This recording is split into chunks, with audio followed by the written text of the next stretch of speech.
Hoy es día 4 de febrero de 2018 y canal TLV1, Toda la Verdad Primero, se encuentra en España, en la ciudad de Madrid, a instantes de volver a entrevistar a Pilar Baselga. Pilar Baselga, en su faceta de especialista en historia del arte, hoy nos explicará el mundo de los museos bajo sospecha. España, con una larga tradición en el campo de las bellas artes, tanto en la generación de artistas creadores como de salas de exhibición de prestigio, se encuentra bajo la influencia del poder, de la política y del dinero, que ni siquiera deja de entrometerse en las principales salas de arte antiguo y moderno de Europa, como es el caso del Museo del Prado y del Reina Sofía. En instantes, Pilar Baselga y el mundo de los museos bajo sospecha. 4 de febrero de 2018, canal TLV1 de Buenos Aires, TLV1 Toda la Verdad Primero, nuevamente en España, en Madrid y en la casa de Pilar Baselga, a quien realizáramos una extensa entrevista en julio del año pasado, 2017. Gracias, Pilar, por recibir nuevamente a TLV1. Gracias a vosotros, gracias a ti, Carlos. Pilar, en aquella extensa entrevista nos dedicamos en parte a que nos expliques tu libro Arte, Profanación y Magia Negra. En Arte, Profanación y Magia Negra, entre otras cosas, hay recorridos relacionados con el negocio del arte, de la falsificación, de la piratería, del uso por parte de banqueros para malos negocios. En este caso nos vamos a dedicar al tema de los museos bajo sospecha. España es un país con gran riqueza museológica, y antes que nada nos gustaría que les expliques al público de Buenos Aires, Argentina, cómo es esto de que en Madrid hay claramente diferenciados dos museos, uno relacionado con arte antiguo, otro con arte moderno, que tiene que ver a su vez con el nacimiento de cierto pintor del siglo XX. Sí, en Madrid tenemos el Museo del Prado, que es uno de los museos más antiguos del mundo, hay que decirlo, porque nació en 1819 y claro, en esa época pues había muy pocos museos. Y el Museo del Prado era de arte antiguo, es decir, principalmente pues lo que llamamos la pintura española, la pintura veneciana también, Velázquez, Rivera, Murillo, Tiziano, Veronés, hasta Goya, y luego pues pintores del siglo XIX.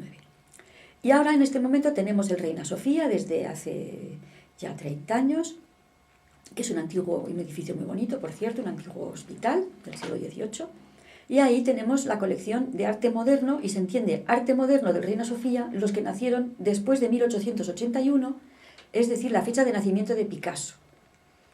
Bien, entonces, si tú has nacido antes de Picasso, te tienen que exponer en el Museo del Prado, y si después, pues en Reina Sofía, ¿no?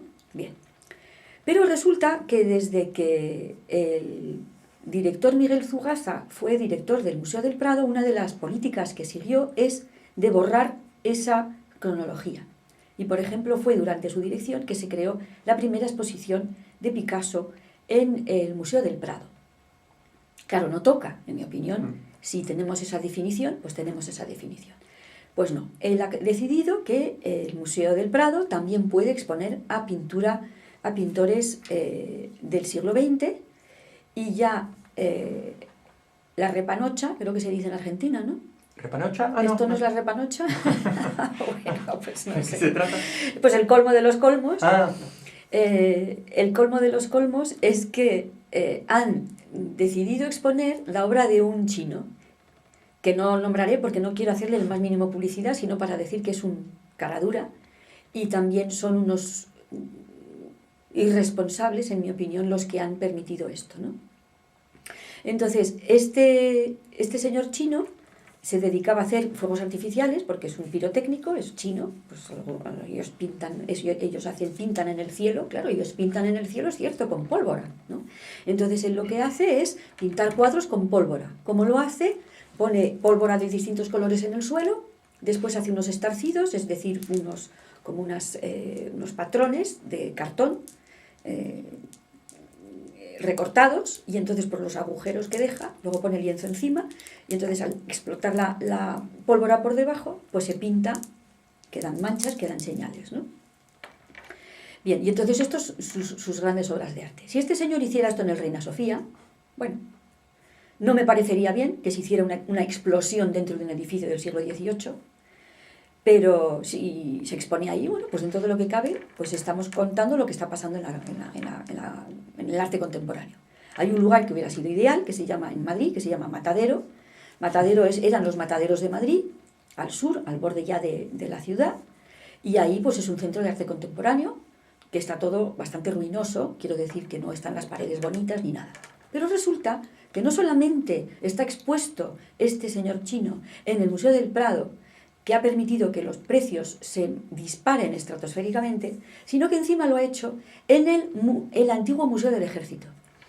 Si ya el Museo del Prado es antiguo, el Museo del Ejército fue el primer museo nacional, 1803. Entonces, la colección de armas, cañones y además banderas y muchísimas otras cosas más, armaduras, etc. Era, porque ya no es, ahora os voy a contar.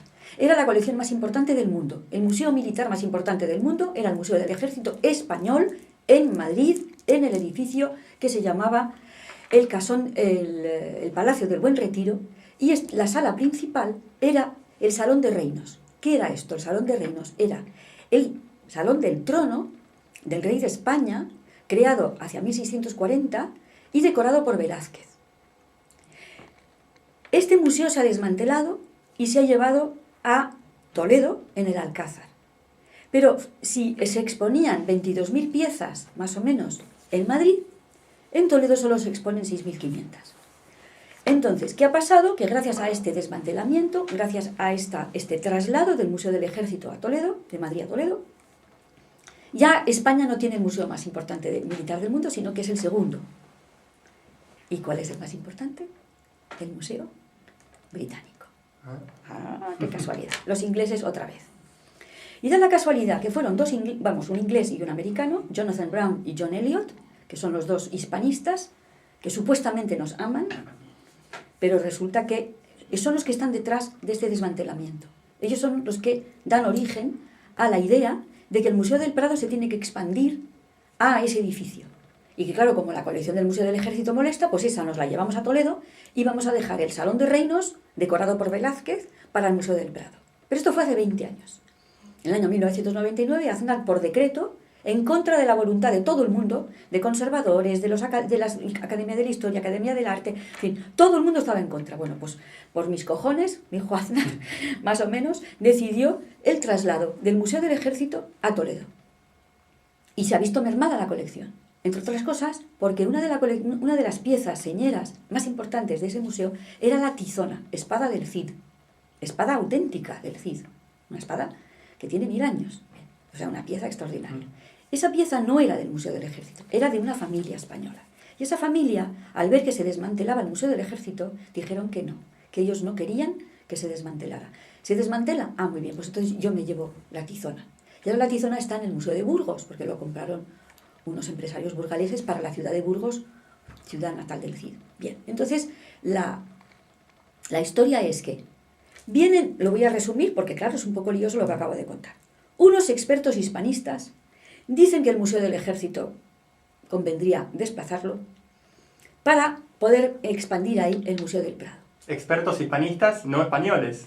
Claro, ingleses y americanos, un inglés y un americano, Jonathan Brown y John Eliot. Ellos son los que dicen, pero ellos podrían cantar misa. Pero lo importante es que Aznar les hizo caso y decidió el traslado del Museo del Ejército desde Madrid a Toledo con la consecuente desmantelamiento de la colección. Es que simplemente por el hecho de haber perdido la tizona ya ha perdido una gran, digamos, importancia esa colección. Bien, entonces... ¿cómo se llama? Ya lo diré. Ay, me he perdido. Entonces, bien, sí. Entonces, son unos ingleses los que encienden la mecha para desmantelar el Museo del Ejército. Aznar lo decide y 20 años después, porque eso fue en el 99, estamos en el 2018, casi 20 años después, ese edificio está vacío. Está en un estado calamitoso. Y el Salón de Reinos, que es el Salón del Trono de Felipe IV, decorado por Velázquez con unos decorados barrocos que tenía las paredes forradas de pinturas y de tapices y de tal y cual originarias, ahora está, pues que se cae. Y es en esa sala donde el chino va a hacer las explosiones. Lo sé por personas que trabajan en el Museo del Prado. No se hizo informe técnico. Simplemente se afirmó, así porque sí, que no corría peligro el edificio. Pero testigos dicen que temblaron los cimientos, porque no solamente hizo una explosión, sino que hizo 2 explosiones. Con un cuadro, un lienzo, de 18 metros de largo. Porque el salón es muy grande. 18 metros de largo de lienzo, lo hace explosionar una primera vez para un vídeo y después una segunda vez para 200 invitados de la élite. ¿Élite de qué, la qué élite, cosa? la élite de las finanzas, por supuesto de los banqueros, de los que luego van a especular con sus obras de arte. Entonces, lo que yo digo es, a ver, un museo nacional, bien histórico de España, pagado con los impuestos de los españoles, donde cualquier bombilla, cualquier cosa que se cambia, todo el personal, la señora de la limpieza, lo pagamos nosotros los españoles con nuestros impuestos.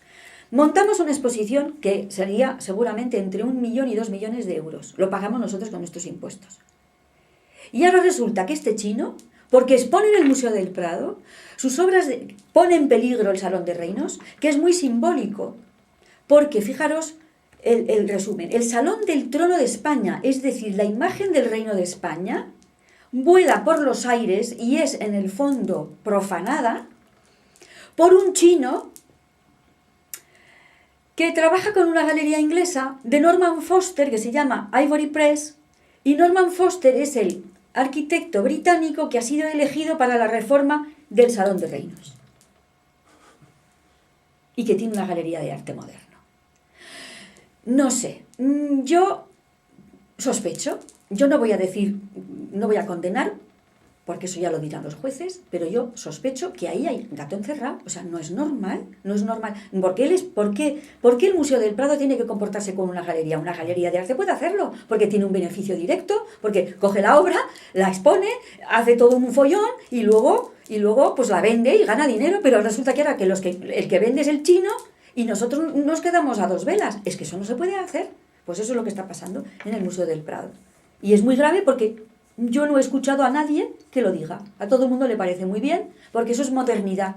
¡Ay, qué moderno es el Museo del Prado! ¡Ay, sí, fíjate tú! Porque es que esto de Velázquez y de Goya, esto es viejísimo. Hay que modernizar el Museo del Prado y vamos a poner a un chino haciendo petardazos y poniendo en peligro un edificio histórico de hace 400 años. Pues bien. Pilar, un breve paréntesis. Una historia tan ridícula como esta de un pseudo artista que hasta pone en peligro los cimientos de un museo con su pseudo exposición, que estén de por medio intereses económicos, es una de estas anomalías propias de comienzo del siglo XXI, fines del siglo XX, en un país con una tradición tan extensa en museología como España. ¿Alguna vez se ocurrió semejante disparate? ¿En el siglo XIX o durante el siglo XX? Pues yo creo que no, yo creo que se está acelerando y lo que vemos es que la agenda de los satanistas, la agenda que, a ver, cuando yo digo satanistas estoy hablando de los banqueros que son los que hacen las guerras, están ligados con el complejo militar industrial, están ligados con la geoingeniería, están ligados con el robo de lluvia, están ligados con la manipulación del dinero, la creación de las criptomonedas, están detrás de toda nuestra desgracia. Es que realmente estamos en manos de gente muy peligrosa que son enemigos de la humanidad. Y se han ido infiltrando dentro de la sociedad, digamos, de los humanos, a partir de, digamos, 1717, que es el nacimiento de la masonería. O sea, la masonería es satanista. Los Illuminati son una parte de estos satanistas, pero hay que saber que, por ejemplo, el general Prim fue asesinado, pero es que era masón. Salvador Allende fue asesinado y era masón. Entonces, ¿cómo es esto? Pues porque los utilizan, o sea, tú entras en masonería, vas subiendo, te vuelves un hombre muy poderoso, te vuelves presidente del gobierno, pero luego resulta que lo que tú haces no les gusta y te quitan del medio, porque te han utilizado para una cosa y para otra, y no para otra, no quieren. Entonces, esto ha ido creciendo, y que yo sepa, en el Museo del Prado, el misbehaving, o sea, el comportamiento sospechoso, empieza en los años 80, que es cuando tú te pones a estudiar la agenda oculta de la educación, los años 80. Cuando empiezas a leer la historia del aspartamo, los años 80 con Donald Rumsfeld. Es que es curiosísimo, es que parece que se pusieron de acuerdo. Y el documento Armas silenciosas para guerras tranquilas es de 1979. Y ese documento, Armas silenciosas para guerras tranquilas, que hay que haber leído porque si no, no entiendes lo que está pasando, que es la reunión del Grupo Bilderberg que celebra el 25 aniversario de la Tercera Guerra Mundial, es decir, la guerra contra la humanidad, es en el 79. Y es a partir de los años 80, o sea, es a partir del año siguiente que empieza a haber toda esta corrupción espantosa en todos los niveles. Entonces, no es de toda la vida, es muy reciente. Empezó en los años 80. Digamos que esto sería una noticia inimaginable antes de ese momento, aunque algunas cosas en ese momento a nivel de negociado, si se quiere, o de sobrevaloración de un artista, tienen que haber existido. Una cosa es que haya algún empleado o alguna persona que robe un cuadro del Museo del Prado, y otra cosa es que entre los años 80 y los años 2000 han desaparecido 850 cuadros del Museo del Prado. Dicho por una auditoría, no lo digo yo, una auditoría nacional, o sea, el Tribunal de Cuentas hizo una auditoría. Y la contestación del Museo del Prado es que es cierto que en aquella década se perdieron muchas obras, pero, a ver, 850 obras, ¿cómo sacas 850 obras del Museo del Prado? Puedes sacar 1, 2, 3, 10, 20, pero 850 tiene que haber una implicación de mucha gente. Y a mí me consta, porque me lo han dicho. A mí me lo ha dicho un señor jubilado ya, un conservador jubilado, que me dijo, los cuadros los sacaban de noche. Y claro, alguien abre la puerta del depósito, alguien hace la vista gorda, y todo eso pues ahí están. Yo no creo que desde los años 80, si yo ya estaba viva en los años 80 para mí no es el siglo XV, o sea, están todos vivos. Bueno, a lo mejor todos vivos no, pero muchos siguen vivos. Pilar, ¿se viven situaciones semejantes en algún otro museo prestigioso, no solo de España, sino del resto de Europa? Bueno, la verdad que yo claro, toda esta información que tengo, yo la tengo porque es que yo trabajo en estos museos y claro, estoy muy cerca de las cosas.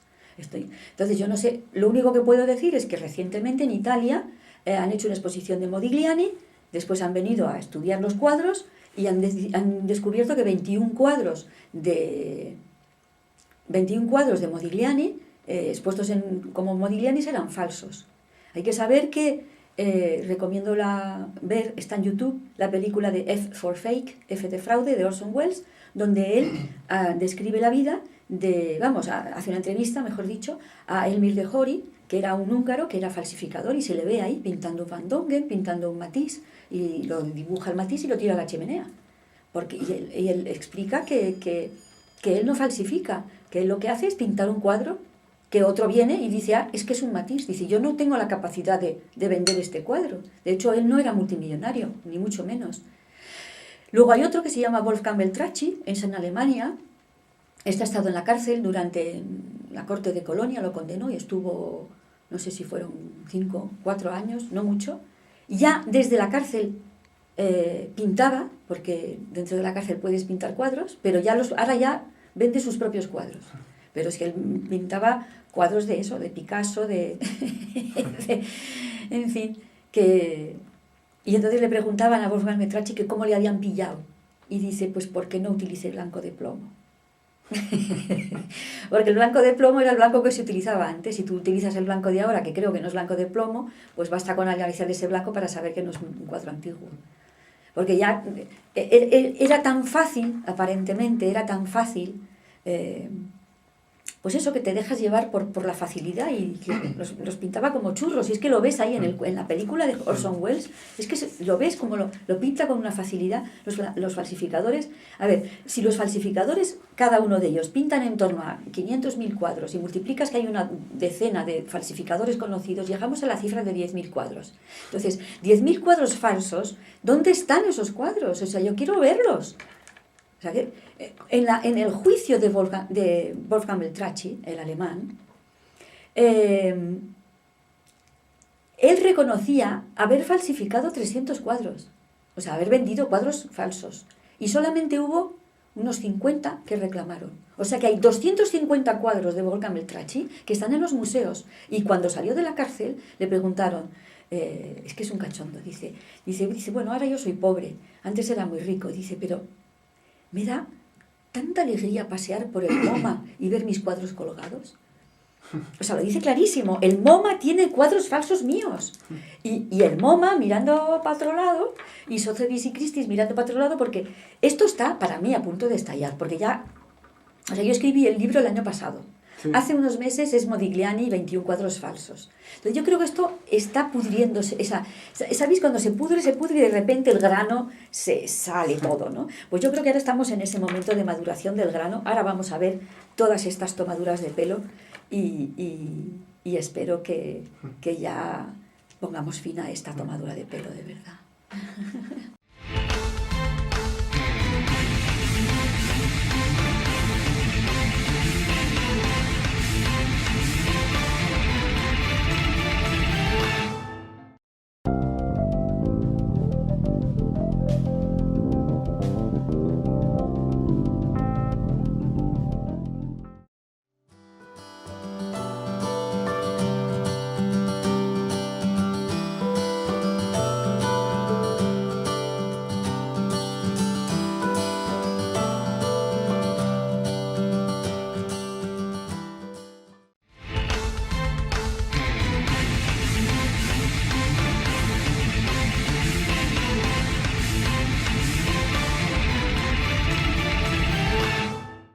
Pilar, un poco la historia convencional del arte nos dice que durante cierta época tanto nobles como millonarios generaron, a partir del hecho de tener dinero, de tener artistas importantes para contratar, lo que hoy estamos viendo mayormente en los museos. Es decir, en un museo yo veo mayormente algo que fue la colección de un señor millonario de la nobleza por la Edad Media, el Renacimiento. Esto es así. En épocas más recientes hubo este tipo de mecenas, ya no como parte de la realeza, como, no sé, como millonarios independientes, a los cuales le debamos que en un museo estemos viendo la mayoría de las cosas que vemos. Bueno, eso sería todo un libro, escribir la historia del mecenazgo de arte y cómo se ha articulado. Entonces, en la Edad Media no había mecenazgo de arte, porque el arte era religioso y era propaganda del mensaje religioso. Lo que se llamaría, digamos, mecenazgo de arte del coleccionismo, que es que no es lo mismo pedir un cuadro para una iglesia para que la gente rece, sí, que hacer una colección de arte donde compras cosas que no necesitas. O sea, la diferencia del coleccionista y el que no es coleccionista es que compras cosas que no necesitas, simplemente por el placer, como decía uno, de que otro no lo tenga. Esos son los bibliófilos que compran libros no para leerlos, sino para que otros no los tengan, y así con los cuadros, ¿no? Bien, entonces la historia del mecenazgo empieza con los Medici. Y el Medici no era un coleccionista de arte, era banquero. ¿Ah? Los Medici son los que están en el origen de la banca moderna, es decir, de la banca de dinero fiat, no de dinero intrínseco. O sea, el dinero con valor intrínseco. El dinero fiat, es decir, dinero papel. Los Medici son los que permiten que un señor salga de Florencia y le dan un papel firmado, y él llega con ese papel firmado a Amberes o a Dijon, y entonces, o a Londres, y entonces ahí le dan el dinero en efectivo. Entonces, eso de los cheques, pues eso, el American Express, los cheques, y dicen que eso nos viene de los templarios. Pero ahí hay un salto, porque dicen que los templarios, cuando fueron aniquilados en Francia, unos de ellos se fueron a Suiza, y que la independencia de Suiza lo hicieron unos llamados caballeros blancos, y lo que Suiza es famosa por su sistema bancario, ¿no? Entonces, bueno, pero bueno, entonces, ¿qué le pasa a Medici? Medici Juan, el fundador de la dinastía, él quería hacer dinero, pero su hijo Cosme quería ser artista, quería ser pintor, escultor, y se hace amigo de Brunelleschi, se hace amigo de Donatello, y ahí empieza la relación entre el dinero y el arte.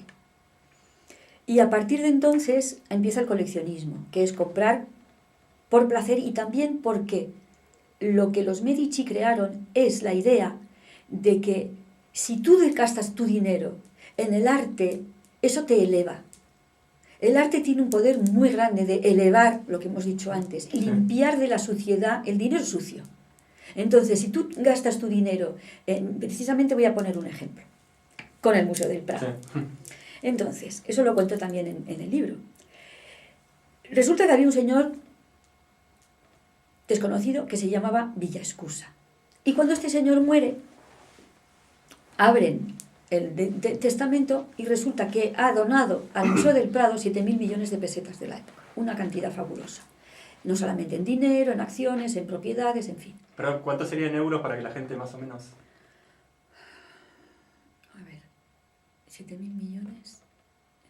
En realidad en Argentina hablamos sobre todo de dólar, pero... Vale, voy a decirlo. A ver, ayúdame. Si 44.000 millones de pesetas eran 350 millones de dólares de la época, a ver, sería como 3 veces menos, como 100 millones de euros. ¿Ah?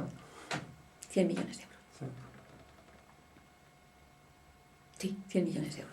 No, 100, sí, más o menos, 100 millones de euros. Sí. Claro, y entonces en su testamento ponía que ese dinero era, o sea, esos bienes, ese dinero, para comprar principalmente una obra importante en el extranjero. No se ha respetado el deseo del legatario, no se ha comprado esa obra extraordinaria y se han comprado un montón de obras de arte. Bien, el otro día encontraron, hace poco, una cuenta en Suiza del Villaescusa. Lo increíble de esta historia es que un señor que había sido pillado con una maleta de dinero saliendo de Barajas, del aeropuerto de Barajas de Madrid, con una maleta llena de dinero en los años 70, o sea, que era, de nuevo, un contrabandista.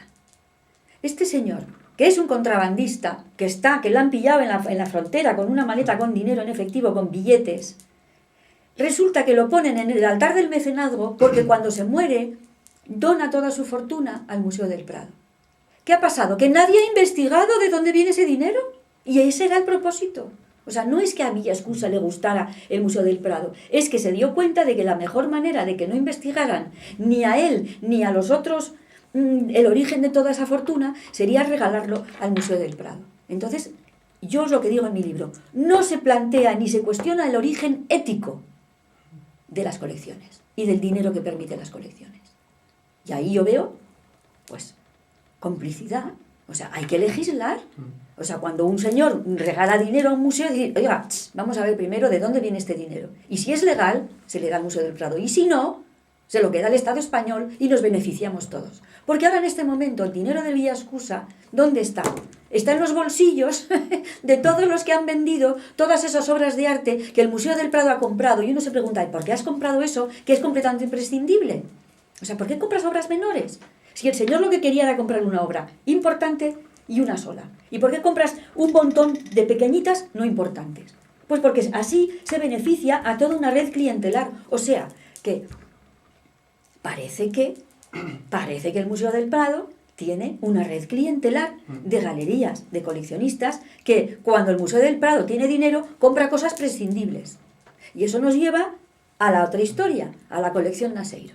El Museo del Prado tiene una colección que adquirió de la manera siguiente. Que para mí, yo cuando lo leí, pero además es que todo esto no es secreto, todo esto está en la prensa, lo puede leer cualquiera. Y lo puede leer cualquier investigador, cualquier juzgado de guardia y cualquier persona de bien lo puede leer. Y yo creo que aquí hay para investigar. Es sospechoso. Resulta que el BBVA tiene una deuda con Hacienda de 26 millones de euros. Hacienda es impuestos, ¿vale? 26 millones de euros. Y de repente, ¿qué pasa? Que en vez de darle 26 millones de euros al Estado español, es decir, a todos los españoles, y pagar su deuda, compra 40 cuadros a un señor que se llama Naseiro, que es un tesorero que ha sido acusado de corrupción, tesorero del PP. De repente, un tesorero del PP tiene una colección de bodegones. ¿Qué? ¿Nos hará ahora? Le contamos al público de Buenos Aires que en España un bodegón es lo que en Argentina llamamos naturaleza muerta. Eso. Sí. Naturaleza y bodegón. O frutos. Sí, objetos Sí. sobre una mesa, ¿no?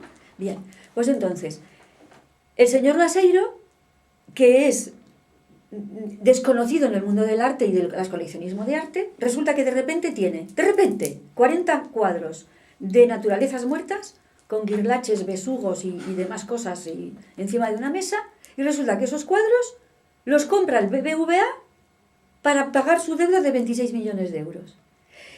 Y resulta que dentro de la investigación que le hacen a Bárcenas, Bárcenas es otro tesorero acusado de corrupción y que está ahora en juicio, de haber corrompido, de corrupción del dinero de... Está nevando precioso. Impresionante. Está precioso el paisaje, ¿verdad? Bueno, entonces, Bárcenas, cuando le pregunta al juez que de dónde ha sacado toda esa fortuna, dice que es que compra obras de arte. ¿Y qué obras de arte? Dice que había comprado un cuadro de 500 euros, un besugo, y que se lo había vendido a Naseiro por 1.500 euros. Y si tú divides, es uno de los 40 cuadros, si tú divides 26 millones de euros dividido por 40 cuadros, cada cuadro son 650.000 euros. Entonces, resulta que tenemos un cuadro del besugo de Bárcenas, que llamo yo, el besugo de Bárcenas, él lo compra por 500, lo vende por 1.500, eso es lo que dice Bárcenas, y después el Estado español lo compra por 650.000. Digo yo, ¿tan malos son haciendo cuentas en el Museo del Prado? ¿Cómo pueden decir, no? Bueno, si este señor, si este banco nos quiere que lo valoren ellos, que digan, bueno, a ver, un besugo, 2.500. 650.000, ni de coña, ni 650.000, pero usted se ha perdido. A ver, 2 guirlaches, 450 euros. Y hubieran hecho, pues sí, pues 40 cuadros, bueno, pues vale, le vamos a hacer un favor, vale, muy bien, pues vale, te hago un paquete por venga, 10.000 euros, venga. Pero que tiene que pagar 26 millones de euros. No, esto no puede ser, o sea, es que es como de chiste. O sea, y eso lo dicen en la prensa, la gente lo lee, luego sigue viendo la televisión, pero ¿qué le pasa a la gente? O sea, que solo yo me he dado cuenta de esa barbaridad. Entonces la gente me dice, ¿no tienes miedo, Pilar? Y digo, ¿pero qué miedo tengo? Si es que yo lo que digo en mi libro es lo que pone en la prensa. Y repito lo que pone en la prensa, nada más. Y digo, bueno, vamos a reflexionar un poquito sobre lo que está pasando. Entonces, estábamos hablando del mecenazgo, de la relación del mecenazgo. Sí. Volvamos al origen, que yo no sé por qué me he ido a esto. Sí, porque el dinero, Medici, ahí está. Medici se da cuenta de que si tú solamente eres un banquero, eres un asqueroso banquero. Pero si tú tienes una colección de arte, eres un mecenas para la humanidad. Hombre, entonces ¿cómo no vas a comprar cuadros? Si es que luego te hacen un monumento y te hacen la ola y te dicen que eres un hombre maravilloso. En vez de decir, oye, tú, ¿de dónde has sacado tanto dinero para comprar tantas obras de arte? Que eso es lo que deberíamos pensar todos. Porque hoy en día la gente quiere ser rica, pero nunca se plantea cómo te has hecho rico. O sea, tenemos que asociar el dinero a la ética. Si tú has ganado dinero porque cantas muy bien, ole para ti, fantástico, pero si tú ganas dinero de una manera horrible, haciendo sufrir a la gente, despidiendo a gente, haciendo eres a toda... entonces ese dinero huele muy mal. Y no deberíamos aceptar las colecciones de arte que están hechas en base a fuentes muy dudosas. Esa es mi opinión. Entonces el mecenazgo está relacionado con el lavado de imagen, el lavado de dinero y el deseo de convertirte en algo que no eres. Pilar, ¿por qué dentro del mundo de las bellas artes todo lo relacionado con piratería, falsificación, negociado, sobreprecio, parece circunscribirse a la pintura? ¿La escultura no es tan importante como la pintura dentro de las bellas artes? ¿Es como que está a salvo de todo esto? ¿O hay cosas que no sabemos en relación a la escultura? Claro. Sí. A ver, es muy interesante este tema, gracias por haberlo sacado, Sí. también lo comento en mi libro. El asunto de por qué siempre se habla de pintura y no se habla de escultura. Bueno, primero hay que decir que de las 9 musas, ninguna es la musa de la pintura. Para empezar, la pintura no era considerada un arte.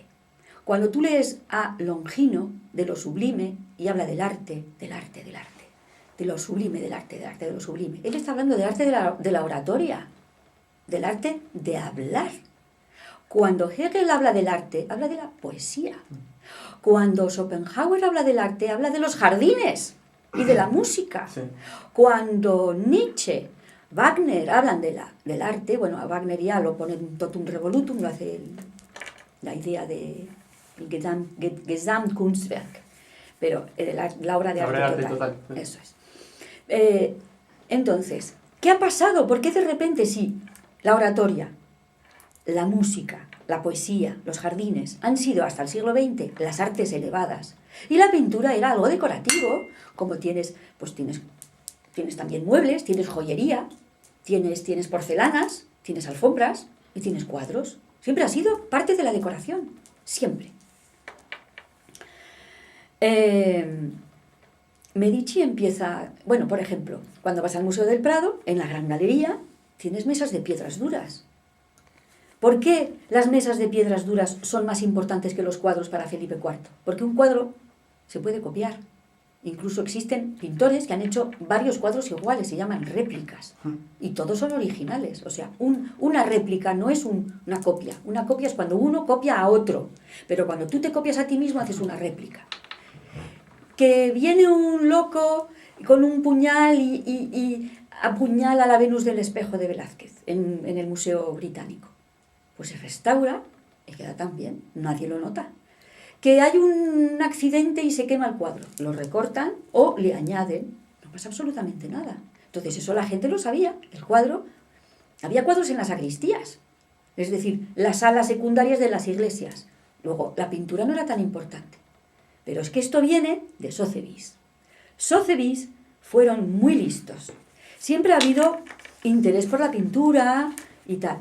Pero cuando realmente se convierte en la especulación sobre el arte, esto es cuando Sotheby's decide hacer, estamos a finales de los años 60, empieza a haber la crisis del petróleo y hay mucha gente que se arruinó por haber perdido sus inversiones en bolsa. Entonces Sotheby's creó una revista, un magazine, una revista de inversión. Y decía, si tú inviertes en petróleo tendrás esta rentabilidad. Y entonces la curva. ¡Uy, qué horror, qué horror! No voy a invertir en petróleo. Si tú inviertes en inmobiliaria, ahora lo hemos visto en España. ¡Uy, qué miedo! No. Si tú compras un Picasso. Como los futbolistas, cada vez más caros. Claro. Entonces, es que eran 3 curvas, dices tú. Pues claro, entonces ¿qué hago? Pues busco un cuadro. Y entonces en esos años 80, al principio les costó, porque la gente no se lo creía. Pero de repente hubo un cuadro, un autorretrato de Picasso, que lo compraron por 5, lo vendieron por 5.700 millones, y entonces la gente dijo, ostras, pues esto va a ser verdad. Porque lo que no dice Sotheby's es que ellos son juez y parte. Es decir, que ellos juzgan el arte y se enriquecen con el arte. Entonces, como se enriquecen con el arte, ellos lo juzgan siempre. Por eso, nunca Sotheby's reconoce que ha vendido un falso. Porque se le va el chiringuito a la puñeta. Entonces, hay que decir, ¿sabes lo que es una puñeta? Explícame. Pues es un puño, los puños de encaje. Antiguamente, los puños de encaje, esos son puñetas. No, la verdad pensé que era una mala palabra, entonces no quería. Claro, sí. claro. Entonces Pues cuando dices, vete a hacer puñetas. Como las puñetas son de encaje y tardas muchísimo en hacerlas, es vete y piérdete y no vuelvas más hasta dentro de 3 años, ¿no? Vete a hacer puñetas, es vete a hacer una cosa muy delicada y un encaje de bolillos, una cosa que toma mucho tiempo y que es muy lenta. Bueno, entonces no es ninguna mala palabra, por eso. Una puñeta es como vete a hacer calcetines, ¿no? Calcetines de encaje. Bueno, entonces esto, ¿dónde estaba yo con mis puñetas? ¿Dónde me había quedado? En la casa Sotheby's. Sí. En la casa Sotheby's, sí. Entonces estos empiezan a hacer creer que la pintura pues es un refugio seguro para los inversores. Y entonces un lienzo, pues es que es fantástico porque es que lo desmontas, se viaja muy fácil un lienzo. Y una escultura pesa. O es pequeña y es delicada, y es muy delicada y se rompe y es dificilísimo transportar, o es muy grande, pesa mucho y es dificilísimo de transportar. Entonces la escultura no nos interesa. interesa mucho más la pintura porque es mucho más ligera, es más comercial. O sea, la pintura es importante porque es más comercial, punto. No porque sea mejor. Además, en nuestra sociedad es muy materialista. Como es muy materialista, tú no puedes especular con la música, con la poesía, con los jardines. Eso no nos sirve. Tenemos que especular con una cosa que sea tangible. Entonces, lo que hay detrás del montaje de la pintura es un mundo materialista y especulador y encima lleno de mentiras y de falsificaciones. Y de la misma manera que en el pasado Felipe II comprueba reliquias para su colección de reliquias, para tener mucho poder, porque la gente viajaba, los peregrinos viajaban a las iglesias y a los monasterios para rendir culto a las reliquias, hoy en día hacemos lo mismo. Viajamos al centro Guggenheim, viajamos al museo tal y vamos a contemplar las reliquias que el gobierno, que el poder, que los estados, que los expertos han decidido que son cosas de mucho valor. ¿Hoy en día rendimos culto a las reliquias? No. Menos mal que las reliquias, los dientes, los pelos de las santas están metidos en urnas de oro, de piedras preciosas, pero es que hoy en día las urnas son de plexiglás. Así que dentro de muy poco el urinario pues irá donde tiene que ir, a la basura o al cuarto de baño para ser útil, ¿no? Y yo espero eso, espero verlo antes de morirme, llegar a ver el desmontaje del montaje de la mentira del arte, vamos. Pilar, ya terminando nuestro reportaje, 2 preguntas como especialista en arte. En cuestión en materia de comparar pintura con escultura. ¿Es más fácil para un gran artista pintar un cuadro que hacer una escultura? ¿Qué es más fácil de falsificar? No es que es muy fácil falsificar una escultura a partir de hacer moldes y... Bueno, ¿de qué se trata? Pues, a ver, la escultura siempre ha sido mucho más difícil que la pintura. Siempre. Fue un gran duelo en el Renacimiento. Era el duelo entre los artistas. Si la pintura era más importante o la escultura era más importante. Evidentemente para Leonardo la pintura era más importante y para Miguel Ángel la escultura era más importante. Pero lo que sí es cierto, y lo sé porque yo conozco a escultores, que la escultura, digamos, antigua es dificilísima. Yo quiero que la gente sepa cómo se hace una escultura, lo cuento en 2 segundos. Sí. Cuando un Cánovas o cuando un Bernini, o un Miguel Ángel es totalmente aparte, es una persona extraordinaria. Estos escultores de la talla quieren hacer una escultura. Lo primero que hacen son infinidad de dibujos. Después cogen arcilla. En la arcilla lo hacen. Y lo hacen tamaño pequeño. Y cuando ya saben lo que quieren, porque claro, es que las esculturas tienen muchos puntos de vista. No es lo mismo poner el cuerpo así que poner el cuerpo así, o poner la mano así, o la mano así. Es que eso... Entonces, ese trabajo se hace con arcilla. Una vez que tú tienes ya definido cómo va a ser definitivamente la postura en 3 dimensiones en arcilla, en pequeño lo haces en arcilla en grande. Cuando lo tienes en arcilla en grande haces un molde. En ese molde haces un original de yeso. Y entonces ya tienes tu escultura en yeso. ¿Tú vas a comprar una escultura en yeso? No. Vas a escultar una escultura o en bronce, entonces se coge el molde y se echa bronce en ese molde que se había hecho antes, o bien, con ese original de yeso, aquí tú tienes tu bloque de mármol y coges con una cruceta, que se llama, que es un sistema con unos barras, en fin. Coges los puntos y lo trasladas. Coges los puntos de la cabeza y lo trasladas. Y vas ta. ¿Por qué? Imagínate que tú tienes un bloque aquí y le das demasiado fuerte, quitas demasiado, de repente la nariz no te queda aquí, te queda aquí, y entonces toda la escultura se te va para atrás o para adentro y tienes que disminuir el tamaño. Entonces, como el mármol es muy caro, las piedras son muy caras, pues eso lo hacían pasando punto por punto. O sea, imaginar el trabajo. Y una vez que tú has conseguido todo ese proceso, que ya has visto, es larguísimo, y consigues ya terminar tu escultura, luego tienes que hacerle el acabado, el pulido, porque no vas a querer que la cara sea igual que el pelo, o el vestido, o las venas, o el vello de la pierna. Entonces, cada parte va a tener un pulido diferente. Entonces, la escultura, en mi opinión, es infinitamente más complicada que la pintura, pero muchísimo más valiosa. ¿Qué es lo que pasa? Que la escultura ahora no es eso. La escultura ahora es pues mucho más simple. Se ha vuelto con lo minimal nos hemos vuelto simples y de repente pues es una bola con un agujero o un palo con un pincho, yo qué sé. Entonces, hay cosas que están muy bien. Y yo venero a Jorge Oteiza, Si quieres un día, hacemos una charla Sí, solo por dedicada supuesto. a la escultura del siglo XX, es maravillosa, pero lo tenemos que hacer con imágenes. Julio González, Pablo Gargallo y Jorge Oteiza son los maestros absolutos de la escultura del siglo XX y del siglo XXI en toda la parte occidental. Son absolutos maestros. Y después todos los Chillillas, Antoni Caro o el Serra, son Richard Serra, son todos hijos de estos maestros, ¿no? Bien, entonces, bueno, pues hoy en día la escultura es muy fácil de copiar, es muy fácil de hacer. El problema que tienen los escultores y los artistas en general es lo que yo llamo la tiranía de la novedad. Es decir, un artista contemporáneo que tiene un galerista tiene que estar todo el tiempo inventando algo. Y claro, no siempre puedes. Y eso es el mercado, es porque están vendidos al mercado. Sí. Los escultores, los artistas, imaginaros que tú tengas un contrato de poeta y tienes que escribir tantas líneas por mes.